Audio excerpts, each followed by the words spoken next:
как се съчетава? То друго маркуче беше. Дайте да го намерим. С цялото друго маркуче, ето и това го мърна.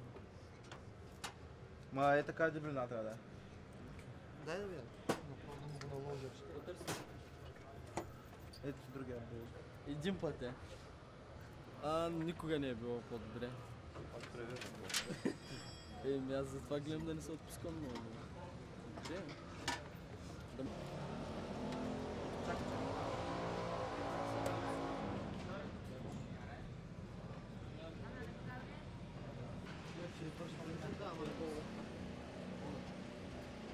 Може да се правиш на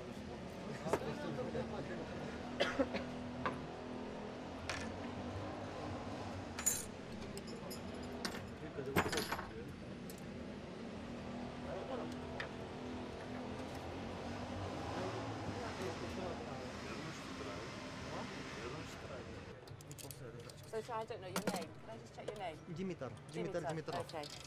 Ready? Yeah. So Dimitar, can you tell me how it's going this year? Ами тази година много добре се представяме. Вече имаме един манш закрит. Всички 10 обиколки успяхме да ги направим. Доста малко води успяхме да изгорим и очакваме добри резултати. So what did you say? I need to ask you. What did you say? I said we did one run You did one already, run, yes. okay. And we did it very good this time, yes. Brilliant. Well, then that's probably all I need. That's fantastic. Thank you. Can you just say your name to camera? Димитър Димитров. Thank you.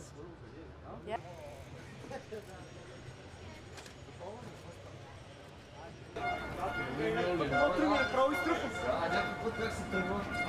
Can I? Okay. So just give me a reaction. What was it like to drive your first run? Добре беше, много добре се представи автомобила, интересна е пистата, имаше надпревара, имаше състезание, което на нас много ни харесва и очакваме много добър резултат. And tell me what the whole experience of being in the Shell-Eco Marathon has been like so far for you.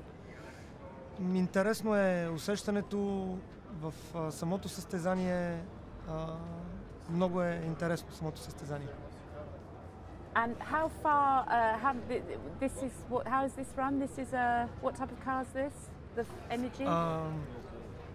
Електромобил с плug-in батерии, градски тип, urban концепт.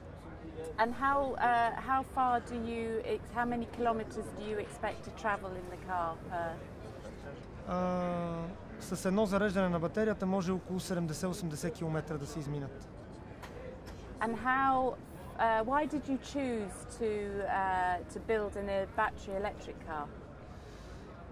Смятаме, че това е бъдещето и много добри резултати се постига по този начин, този тип на задвижване. Thank you very much. Thank you. Благодаря.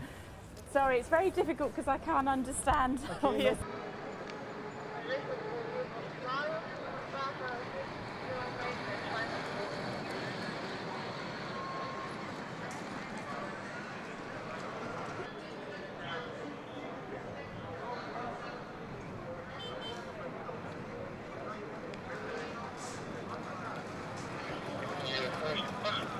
Okay.